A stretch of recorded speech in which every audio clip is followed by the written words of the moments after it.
YouTubers, it is a ridiculous time of night, and I just got back from London because I got an exclusive preview showing of Me Before You. It was a lovely event with Marie Claire magazine, and I met Jojo Moyes, who is lovely, and did a fantastic talk about the film, comparisons to the book, and about the film itself. Now, those who actually follow my channel, I did a reaction to the trailer only a few days ago, and now I've seen the film. How to describe this? It's good. It is really, really good. It's a very sweet, very British film. It's not a romantic comedy, it's a bit more to it than that. The story is about a young lady called Louisa, or Lou Clark, who has to care for a quadriplegic, Will Trainer, and how both their lives change.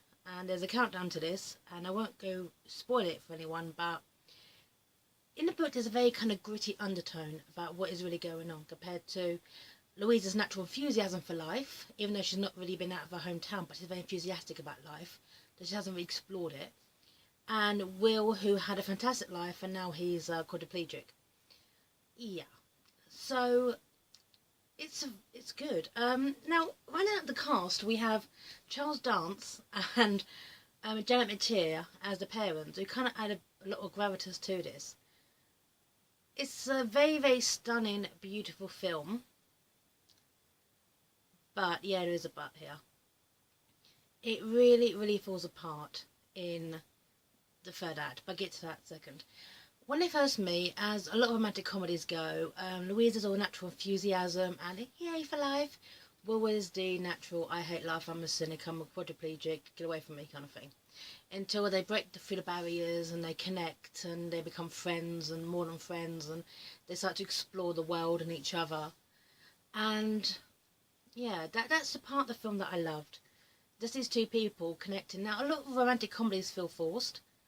Romantic films feel forced. This didn't. Emilia Clarke, plays Lou Clark, and Sam Claflin, who was in the Hunger Games, all things.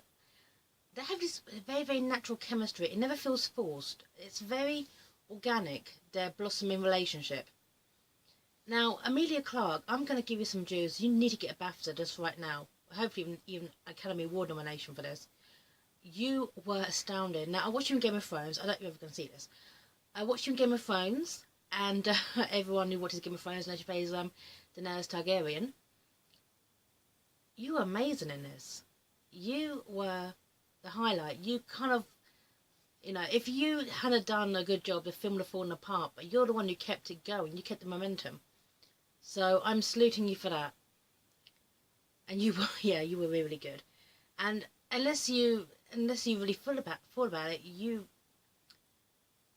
will not, nowhere near Daenerys Targaryen. You'd really, really showed your stuff here. So okay, I think you were very good. Now, I actually used to work in a hospital, and I used to work on the fracture and spinal trauma clinic. At no point did you convince me that you weren't a quadriplegic, which sounds a weird thing to say, but you nailed that. It's not about you just sitting in a chair. It's about how you hold yourself. It's your body movements. It's a kind of like rigidity going on. Kudos to you for that. You, at no point was I convinced that you weren't a quadriplegic. That's a weird thing to say. You nailed it. Now, there is a kind of like a class thing going on in this film as well, where essentially Louisa is a young woman whose entire family future really depends on her, because her mum doesn't work, her father lost his job, and the brains of the family, being Katrina or Kat, got herself knocked out while she was at uni and had to drop out. Yeah, so basically everything depends on a 26-year-old young woman bringing the money for her family, who are very, very kind and loving, but yeah, there's a kind of thing you can't forget at points, okay? It's everything depends on Louisa. It's her job, it's her money, she's the breadwinner, which is, I guess, realistic, but it's also seriously, seriously unfair. Anyone's actually watched my trailer review of this film mentioned how I absolutely, in the book, by the way, I'm going for the book here, I despised the sister. I hated her. I hated Katrina. And in the trailer, I still hated her. And in the film, Jenna Coleman, I'm going to give you your dues. You did a great job as a character. You became Katrina to the point where I physically hated you. That's actually a compliment. Okay? At no point did I really like your character. there was always a thing with you in the book as well. It's kind of like, well, see what you can do to make all happy. Essentially, keep going at it because we need the money, because I screwed up my life and I got a chance to sort it out. There's also this one bit I'm going to bring up here, which kind of really got to me. And spoilers ahead now. It's where she wants to quit, and she's having a tough time, and her sister's like, well, I'm going back to uni, I've got a chance, so my son Thomas can get, you know, they have childcare there, so I'm basically leaving. And then she turns around and pretty much says, we've all made sacrifices. And I sat there thinking, no, you made no sacrifices. No, your sister made sacrifices. You made none. So, Jenna Coleman, well done to you. You did great. You did absolutely fantastic. Now, those who've seen the trailer knows they seem to highlight the good parts of this. The dancing in the sand, the wedding scene. Those are very, very good. At times, though, by focusing on the good stuff and taking away the bad, it kind of felt a little bit jarring. So, but that means when the third act comes, it really does.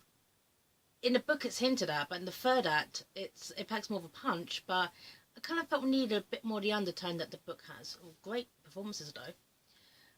The only gripe I have about the third act is I actually live near an airport.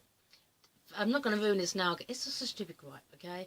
But when you know airports, yeah, for those who actually see the film, you will notice something weird about that airport. I'm not going to ruin that. It's just a small thing. Okay,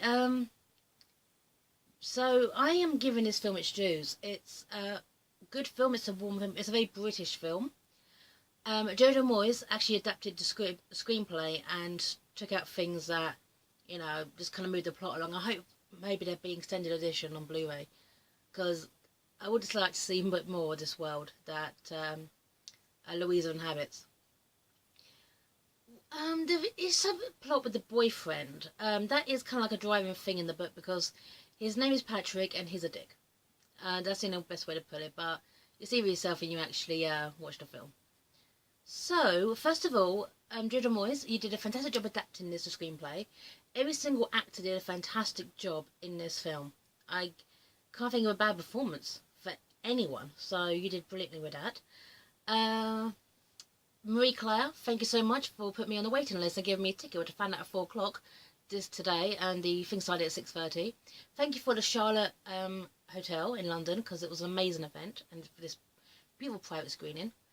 And one thing I'm going to shout out to right now is the costumes in this. Louisa has more of a flamboyant dress sense, and I must admit, the costumes she wore were absolutely magnificent. It was the kind of thing where someone with an eccentric personality would wear. However, not too over the top that everyone would look at and say, what the hell's that? Her costumes felt they were a natural part of her wardrobe. And one thing I did like is, since Louisa is portrayed as poor, and is that a lot of her costumes were reused. Unlike a lot of films where a character with a flair for clothes has an inflated budget, this felt like stuff that was in her wardrobe, and we saw it all in a said wardrobe, and it was reused again and again. She wore the same coat several days in a row because it was miserable weather. So this film is good. I truly, truly recommend this film. It's about people in the audience were crying. I wasn't one of them. I shed a tear at 2 points, but it's not like Break Your Heart Beaches. But it's a nice film. That's the best way to describe it. It's nice. But I do recommend the book by Jojo Moyes. There is a sequel I have not read. And anyway, thanks for watching. So, sign off. Take care. Bye now.